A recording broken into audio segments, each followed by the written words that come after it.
শিখাবে অথবা কোরআন নিজে শিখবে।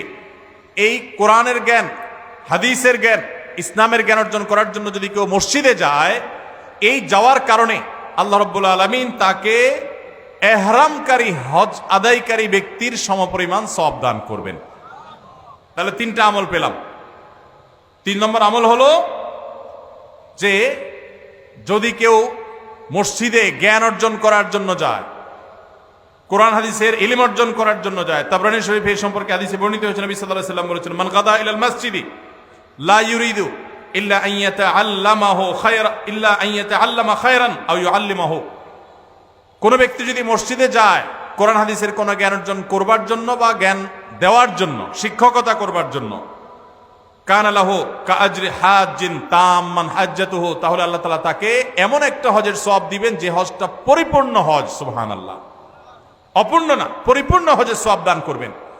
তাহলে মসজিদে শুধুমাত্র বাচ্চারা মক্তবে যায় এটাই যথেষ্ট নয়। মসজিদে ওলামায়ে কেরাম, ইমাম সাহেবগণ বিভিন্ন বয়সের মানুষের জন্য বিভিন্ন ধরনের দিন শিক্ষামূলক আয়োজন রাখবেন, আমরা সেগুলোতে শামিল হওয়ার জন্য যাব, এর মাধ্যমে হজের সওয়াব পাওয়া যাবে ইনশাআল্লাহ।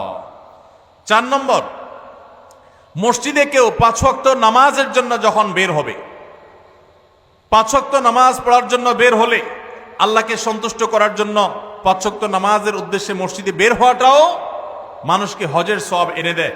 এই সম্পর্কে নবী সাল্লাল্লাহু আলাইহি ওয়াসাল্লামের হাদিস বর্ণিত হয়েছে যে এই ব্যক্তিকে আল্লাহ রাব্বুল আলামিন আজরুহু কাজরিল হাজ্জিল মুহরিম, ইহরাম পরিহিত হজ আদায়কারী হাজী সাহেবের মতো বিনিময় আল্লাহ তাআলা মসজিদে নামাজের উদ্দেশ্যে, ফরজ নামাজের উদ্দেশ্যে যারা যায় তাদেরকে দান করেন। মা বোনরা একই সওয়াব লাভ করতে পারেন। তারা বাসায় নামাজ পড়েও যদি তারা তাদের বাসার মাহরাম পুরুষদেরকে, তাদের প্রাপ্তবয়স্ক পুরুষদেরকে, ছেলেকে, স্বামীকে, ভাইকে, বাবাকে যদি মসজিদে তারা পাঠান, একই সওয়াব তারাও লাভ করতে পারেন। আল্লাহ তাআলা আমাদের সবাইকে আমলটাও করার তৌফিক দান করুন। 5 নম্বর আমল হলো মা বাবার সেবা এবং খেদমত করা।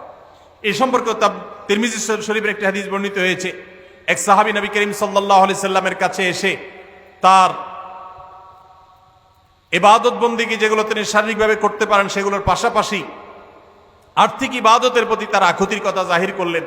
নবী করিম সাল্লাল্লাহু আলাইহি সাল্লাম সাহাবীকে পরামর্শ দিয়েছেন, তোমার মা বাবা, তুমি যদি তাদের সেবা করো, তাদের খেদমত করো, তাদের শুশ্রূষা করো, তাদের প্রতি ইহসান করো, তাদের যে কোনোভাবে তাদের কল্যাণ সাধন করার চেষ্টা করো এবং তাদের সেবায় নিজেকে নিয়োজিত রাখো, আল্লাহ রাব্বুল আলামিন তোমাকে হজ আদায়কারী ব্যক্তির মতো সওয়াব দান করবেন।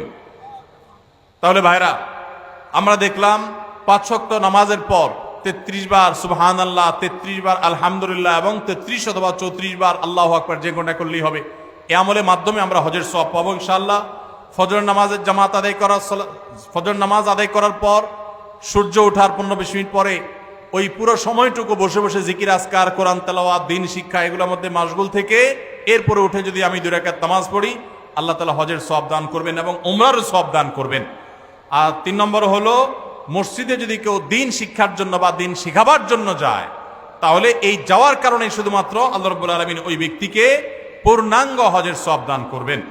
4 নম্বর হলো যে ব্যক্তি 5 ওয়াক্ত নামাজে মসজিদে হাজির হওয়ার জন্য 5 ওয়াক্ত নামাজে বের হয়, মসজিদের দিকে যায়, আল্লাহ তাআলা তাকে এহরামকারী, সাদা কাপড়ে এহরাম পরে লব্বাইক রত হাজি হজ করে যে সওয়াব পায়, আল্লাহ তাআলা ওই মসজিদে গমনকারী ব্যক্তিকে সেই সওয়াব দান করেন। এবং 5 নম্বর হলো মা বাবার সেবাকারী ব্যক্তি। ভাইরা আমার, এই 5টা আমল আমরা অনেকগুলোই কিন্তু করি, কিন্তু এই সওয়াব লাভের আশা আমরা করি না। আজ থেকে আমরা এই সওয়াব লাভের আশা করবো ইনশাআল্লাহ। 33 বার সুবহানাল্লাহ, 33 বার আলহামদুলিল্লাহ, 34 বার আল্লাহু আকবার যখন 5 ওয়াক্ত নামাজের পরে করবেন, তখন আপনার এই আশা থাকবে যে এর মাধ্যমে হজের সওয়াব লাভ করব। আবার যখন এশরাকের নামাজ পড়বেন, ফজর নামাজের পরে নিজ জায়গায় বসে জিকির আজকার করে, তখন আপনি আল্লাহর কাছে হজের সওয়াব পাবেন, সে আশা রাখবেন। আবার যখন মসজিদে কোনো দিন শিখার জন্য যাবেন, এই আশা রাখবেন যে আল্লাহ হজের সওয়াব দিবেন, পূর্ণাঙ্গ হজ। আবার যখন 5 ওয়াক্ত নামাজ এই মসজিদে পড়তে যাবেন, যাওয়ার সময় মনে মনে নিয়ত করবেন, আশা করবেন যে নবী সাল্লাল্লাহু আলাইহি ওয়াসাল্লামের হাদিসে না ওয়াদা রয়েছে